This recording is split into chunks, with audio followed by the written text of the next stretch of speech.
¿cómo están? Lo veía sorprendido con los datos, pero No, los había escuchado esos datos. Es una batalla... Piratería entre países. Piratería entre países. Sí. Sí, porque es una situación en la cual todos los países están tratando de asegurar sus propios insumos y su abastecimiento, ¿no? Sobre todo porque hay toda una mitología alrededor del respirador. Yo creo que una cosa importante que hay que recordar es que el respirador es importante, pero más importante todavía es el personal entrenado que lo opera. ¿Cuántos respiradores hay en Argentina? En Argentina hay 6.800 camas de terapia intensiva con acceso a respiradores. ¿Se necesitan cuándo para un pico estimado? ¿Cuántas se necesitan para un pico estimado? ¿8.000, 10.000? Eso depende del pico estimado del que estemos hablando. Las primeras estimaciones que tenía el Ministerio de Salud llegaban a hablar incluso de 25.000 casos graves en el momento del pico que usted mencionó, que fue el de mayo. Pero esa curva está claramente aplanada, con lo cual uno no sabe, como algunos infectólogos incluso están dudando en qué momento se va a producir ese pico, pero es probable que con la velocidad con la que se viene desarrollando, probablemente no lleguemos a un pico tan alto, pero tenemos que prepararnos para 2.000 o 3.000 casos. Y es importante, pensaba, doctor, remarcar una y otra vez, ¿no?, la importancia de quedarse en casa, de que por ahora la única vacuna que se ha encontrado es el aislamiento social, ¿no? Es el antibiótico que le estamos dando a esta infección. El aislamiento social está disminuyendo la velocidad de gente que se contagia y disminuyendo la cantidad de gente que desarrolla cuadros graves, dándole tiempo al sistema de salud para adaptarse, como explicaba acá el secretario, a poder recibir una gran carga de casos. Y es muy importante en esto seguir manteniendo, bueno, el uso de tapabocas, que en muchas ciudades ya es obligatorio, como acá en Ciudad de Buenos Aires. ¿Usted está de acuerdo, doctor, con el uso del tapabocas? Totalmente de acuerdo. No haga que relajemos las otras recomendaciones, lavarnos las manos, el distanciamiento social, remarquemos eso que es importante. Disminuir el contacto entre las personas mayores y con factores de riesgo y las otras personas, las vacunaciones, que es una cosa importante que salió hace un ratito, recibir la vacunación antigripal y la vacunación contra el neumococo en los grupos de riesgo, el mantener el uso de las medicaciones habituales, que las personas no dejen de usarlas, sobre todo los que tienen enfermedades respiratorias. Y los hipertensos, porque digamos, hubo información, lo que llamamos fake news, de que si el hipertenso se medicaba era propenso a contagiarse. Eso está mal. Se acaba de publicar un trabajo británico que mostró un 20% menos de riesgo de complicaciones de la infección por coronavirus en personas que siguen usando la medicación antihipertensiva. Claro. O sea que no solo... Pareció el informe contrario. Exactamente. O sea, esto fue una hipótesis muy atractiva, que si hay un minuto la puedo explicar.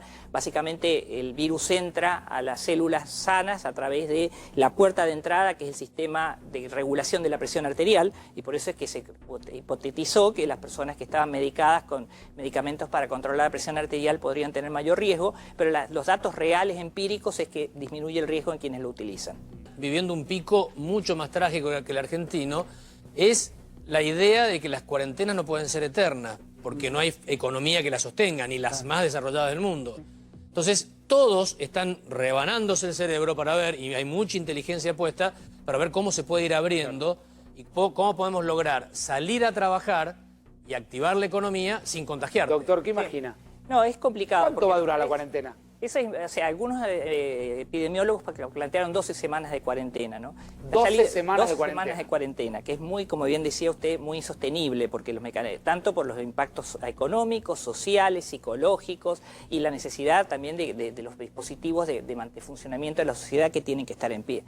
Lo primero que hay que esperar, rezar o confiar es que tengamos una vacuna, que va a ser lo primero que nos va a permitir. Eso es largo, doctor, falta mucho para eso, ¿no? Sí, para el año 2021 no es factible que se tenga antes. La otra es probablemente la posibilidad de que como bien decían, que haya mecanismos que permitan abrir parcialmente la cuarentena, que algún porcentaje de la población pueda exponerse al virus y generar anticuerpos, y eso actúa como si fuera un cortafuegos, porque evita que el virus llegue a los grupos más vulnerables, las personas mayores justamente. Claro. Y la tercera cosa, que probablemente sea lo que estemos en camino, es generar cambios culturales que nos permitan convivir con la posibilidad de infectarnos y mantenerla limitado. Lo del lavado de manos frecuente, el tapabocas, el evitar el hacinamiento en los medios de transporte, el cambio de las conductas culturales, todo eso puede ayudarnos a, por lo menos, mantener todo esto lo más controlado que se pueda. Pero no hay una solución ideal.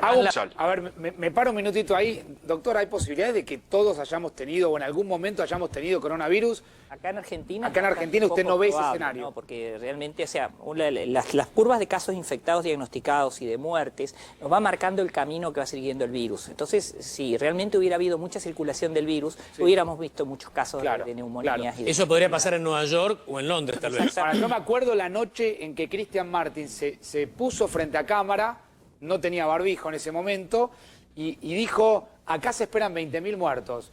Yo digamos, dije 20.000 muertos y hoy ya está reportando qué cantidad de muertos hay en Reino Unido, Cristian. 11.329, a esta hora ya casi 12.000. Tiene la misma tasa de letalidad que Italia, un 11%. Ya tiene la misma tasa de letalidad que Italia. ¿Me dejan ir a Estados Unidos? Quédate, En un Cristian. sistema sanitario, Sí. acá no estamos ni en Bérgamo, ni en Milán, ni en Bolonia. Acá tenemos un sistema sanitario que dice no estar colapsado, ¿eh? Claro. Y debe ser de los mejores Es uno de los sistemas mejores sanitarios del mundo. Sí, Y sí, son, sí, los, claro. son los creadores de la epidemiología. No, atención.